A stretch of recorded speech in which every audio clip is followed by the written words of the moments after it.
Hello! Yes! And welcome to part 2 of our Objective 13 notes. Now, Objective 13, remember, says I can identify the independent and dependent variable in the context of a linear word problem or data set and create an equation from the given information to solve. Today, we're going to put it all together. So if you remember yesterday, we talked about writing the equation of line through various points. We looked at evaluating that once we had an equation. And then we did that again with tables and identifying how we can write equation given information from a table. So today we're going to focus on the first part of that objective of identifying the independent variable, dependent variable, and using that in a context. So let's start with the definition of independent variable. An independent variable is a variable whose value does not depend on that of another. A variable whose value doesn't depend on another.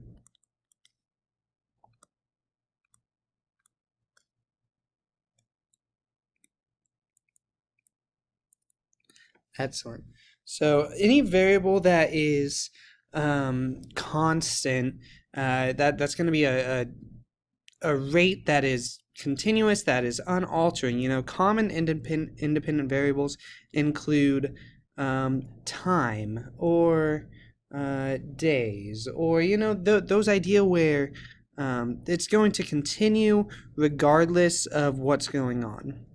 Now, independent variables are often represented as the input of a function, or the x value. So the important takeaway here is that independent variables are our inputs. Our dependence variable are variables, a variable that depends on the value of another.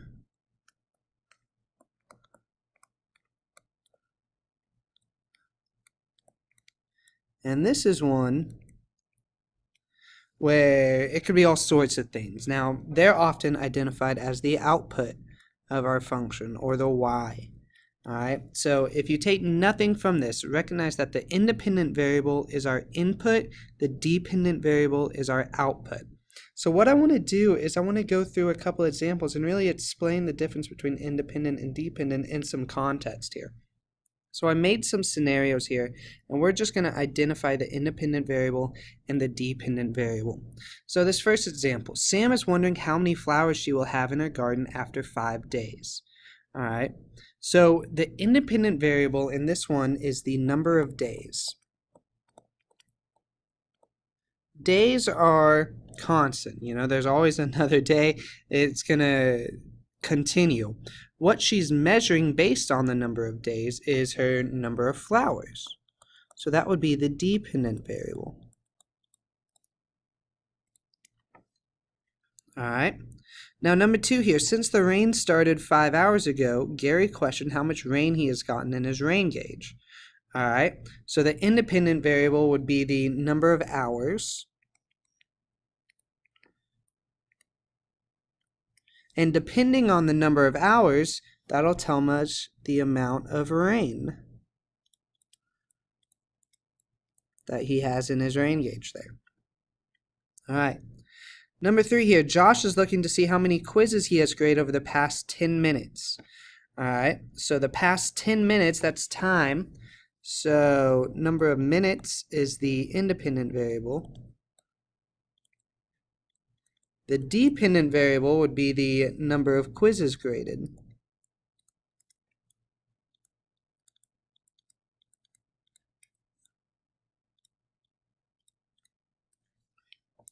All right, number 4 here, Deb is curious how many cars drive on her seat depending on the time of day.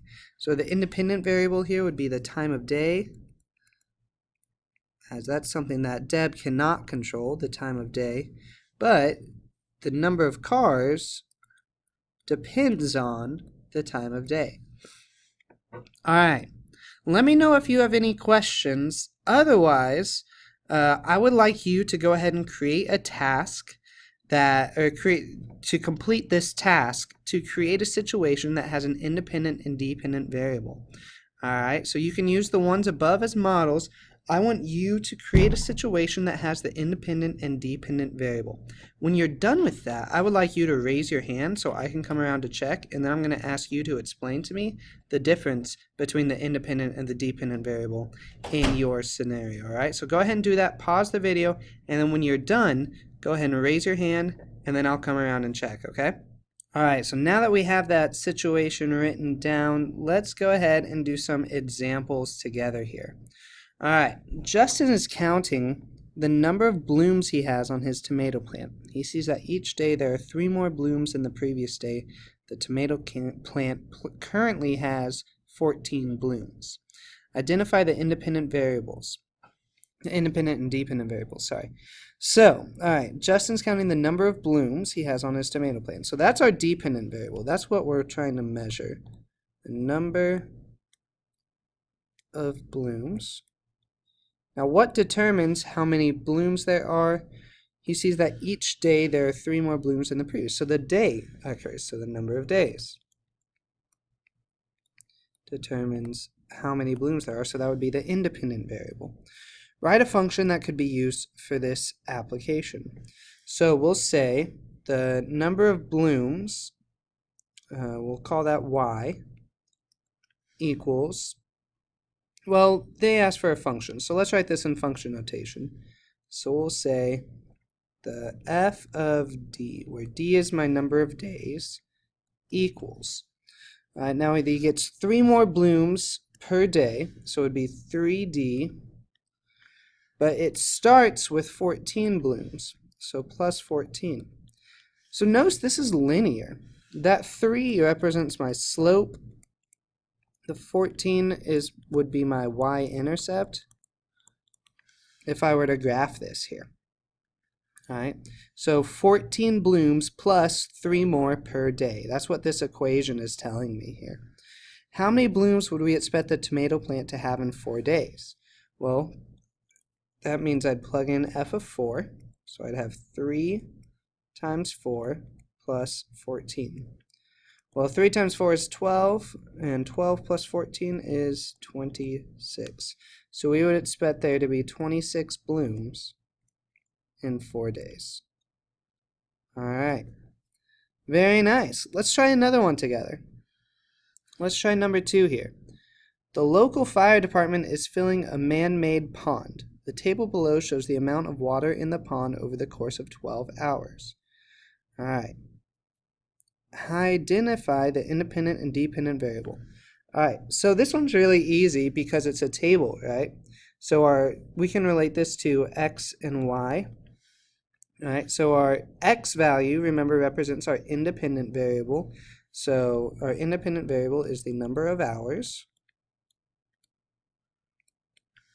The dependent variable is the amount of water, and that's being measured in gallons. All right, so how much water was being added to the pond each hour? So what are they asking us to find here? They're asking us to find our slope, right? So we need to have a couple points that we can pick from.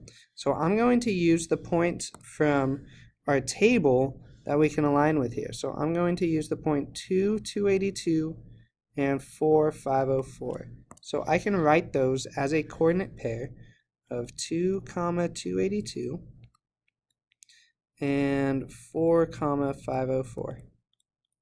So I'll have x1, y1, x2, and y2.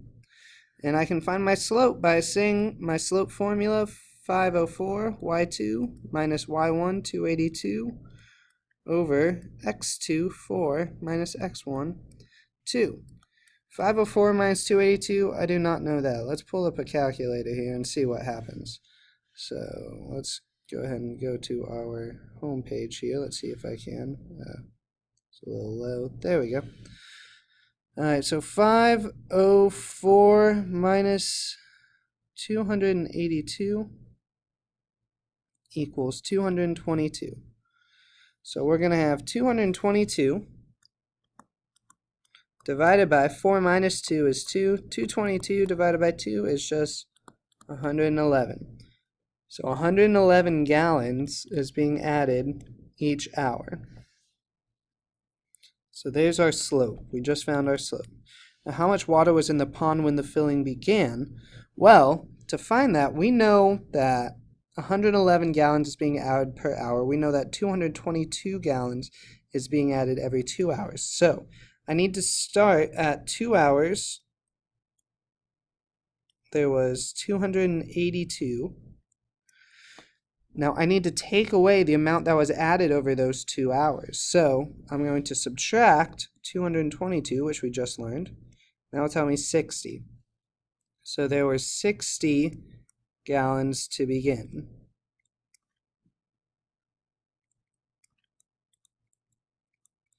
All right. Now write a function that could be used. Well, what did we just find when we found where how much water was in the pond when the filling began?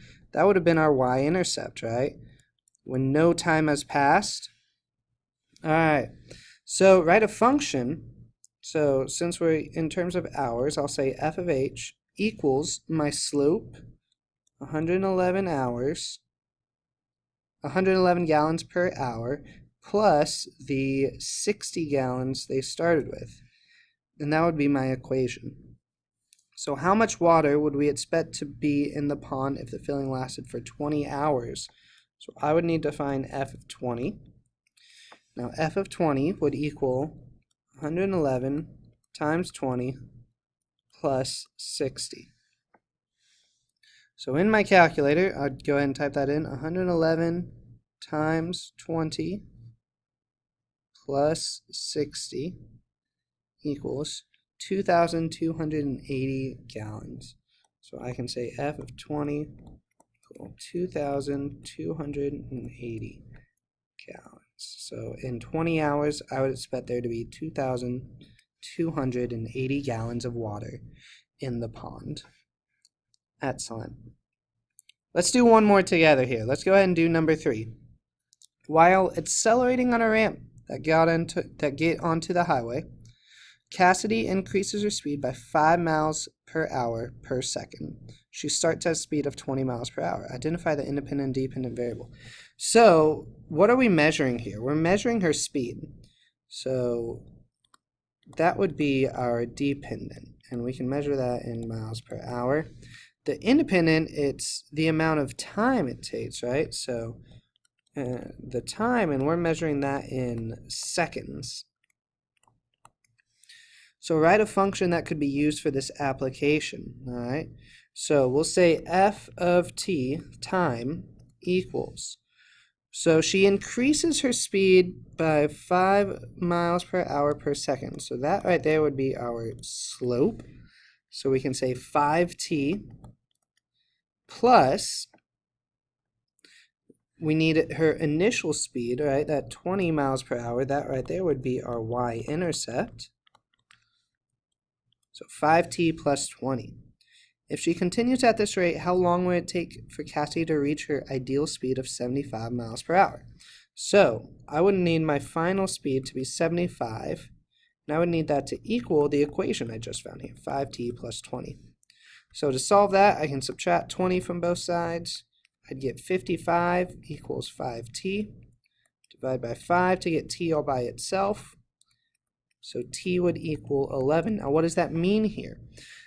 How long would it take Cassie to reach her ideal speed? Well, remember, what are we measuring time in? In seconds, right? So it would take 11 seconds for Cassidy to reach her speed of 75 miles per hour. Excellent. All right. Let me know if you have any questions over numbers 1, 2, or 3. Otherwise, I'd like you to go ahead and try number 4 on your own. All right, go ahead and try number 4 on your own. Compare the two. We'll see how it works, all right? All right, go ahead and try 4. Pause the video, and then we'll check it together when you're done. All right, let's see how we're doing here. Kim and Lily are comparing the total number of Girl Scout cookies sale they made during the first 5 days of their selling window. The data shown in the table below. All right. So we got these tables here. We got Kim's cookies on the left, Lily's on the right. After 5 days, who has sold more boxes of cookies by how many? All right, so looking here, Kim has 30, Lily has 20, so Kim has sold 10 more. in more. Identify the independent and dependent variable. All right, so this is a table. So independent would be our x value, our number of days. Dependent, our y value, number of boxes sold. Fantastic. If both girls continue selling cookies at this pace, how many days will it take them to sell 52 boxes of cookies? So we're going to have to make a couple equations here. So notice how many cookies, let's see, this is Kim. Kim sells each day. Kim sells 6 boxes each day. Lily, however, only sells 4 boxes each day. So for Kim, her equation would be the number of boxes sold is 6 times the number of days, while Lily, her equation would be the number of boxes sold is 4 times the number of days. So we need to know how long it'll take them to sell them 52. So 52 will equal 6D. Divide that by 6 for Kim. And D will equal 52 divided by 6. Where's a calculator? 52 divided by 6 equals, so 8.66 days. And now Lily, 52 equals 4D. Divide by 4, divide by 4. 52 divided by 4. Let's do that in here as well. 52 divided by 4. 13. So it will take Lily 13 days. All right. There you go. Kim will take 8.66 days to sell 52. Lily, 13 days. All right, number 5. Last one. Let's knock it out. Go ahead and try number 5 on your own, and then we will check it together, okay? Go ahead and try 5. Go ahead and pause the video, and then when you're done, resume it, and then we'll see how we did. All right. Last one, number 5. At the height of our last snowstorm, snow fell at a rate of 0.8 inches per hour. There was already 1 inch of snow on the ground when the rate of snow began. Write the function f of h that shows how much snow would be on the ground if the snow lasted for h hours. All right, so f of h, hopefully we found our rate of change, aka our slope, was 0.8 h, and it started with 1 inch of snow, so plus 1. Identify the independent and dependent variable of the data in the, I'm pretty sure that should say equation. That's okay. All right, so our independent would be the number of hours, and our dependent would be the amount of snow.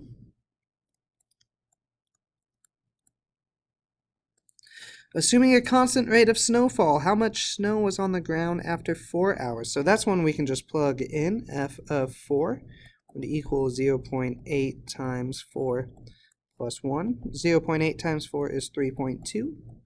And 3.2 plus 1 would equal 4.2 inches of snow. We can go ahead and say of snow there. All right, and now the rumor was that school would be canceled if we received 6 inches of snow. How many hours would the storm need to last in order to ensure the cancellation of school? Okay, so this time our f of h would be 6, and we need to figure out what h would be. So 0.8 h plus 1. So I just solved this for h, so subtract 1, say 5 would equal 0.8 h, and I need to divide by 0.8 to get h all by itself. So 5 divided by 0.8, we can do that on our calculator. So we'll say 5 divided by 0.8 equals 6.25. So we can say 6.25 hours. And that's that. Raise your hand if you have any questions. Otherwise, go ahead and get started on that check for understanding that's posted up there. We'll work on that now. And this is Mr. Carter signing off. I'll see you next time.